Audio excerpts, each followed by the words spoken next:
Capítulo 39. Do espírito do fisco. Houve um tempo em que todas as penas eram pecuniárias. Os crimes dos súditos eram para o príncipe uma espécie de patrimônio.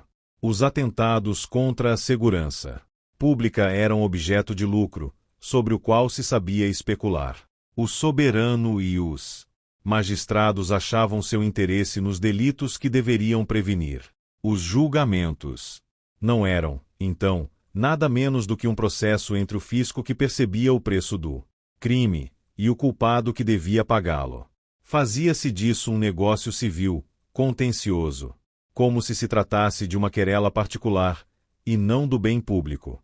Parecia que o fisco tinha outros direitos que exercer além da proteção da tranquilidade pública, e o culpado outras penas que sofrer além das que a necessidade do exemplo o exigia.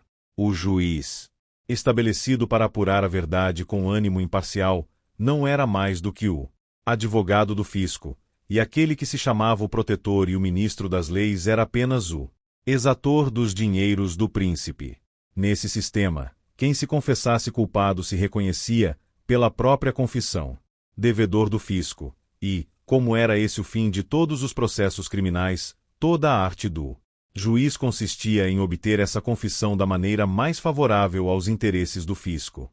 É ainda para esse mesmo fim fiscal que tende hoje toda a jurisprudência criminal, pois os efeitos permanecem por muito tempo depois de cessadas as causas.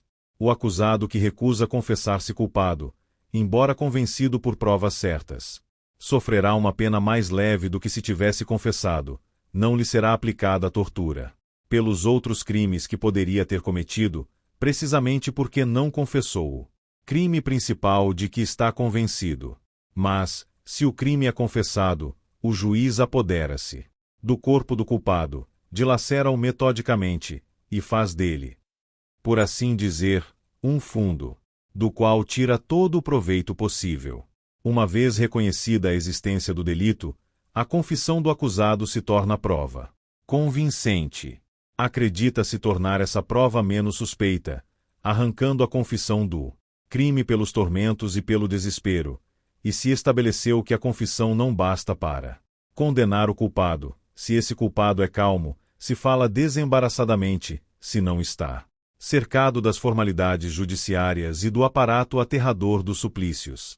Excluem-se cuidadosamente da instrução de um processo as investigações e as provas, que, esclarecendo o fato de maneira a favorecer o acusado, poderiam prejudicar as pretensões do fisco, e, se às vezes se poupam alguns tormentos ao culpado, não é nem por piedade para com a desgraça, nem por indulgência para com a fraqueza, mas porque as confissões obtidas são suficientes para os direitos do fisco, esse ídolo que já não passa de uma quimera e que a mudança das circunstâncias nos torna inconcebível.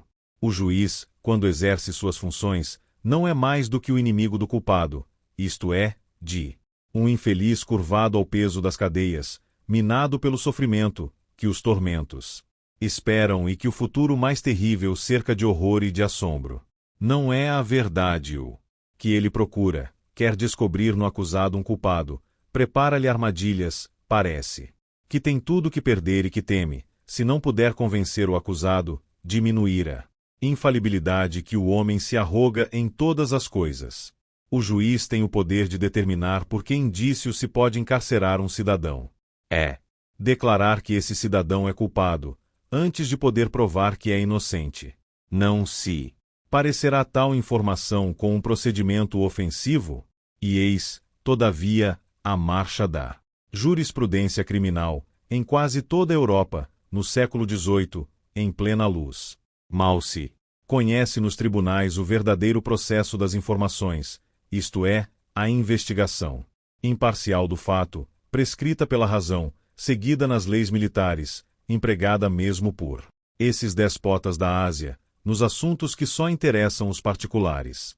Nossos descendentes, sem dúvida mais felizes do que nós, terão dificuldade em conceber essa complicação torturosa dos mais estranhos absurdos, e esse sistema de iniquidades incríveis, que só o filósofo poderá julgar possível, estudando a natureza do coração humano.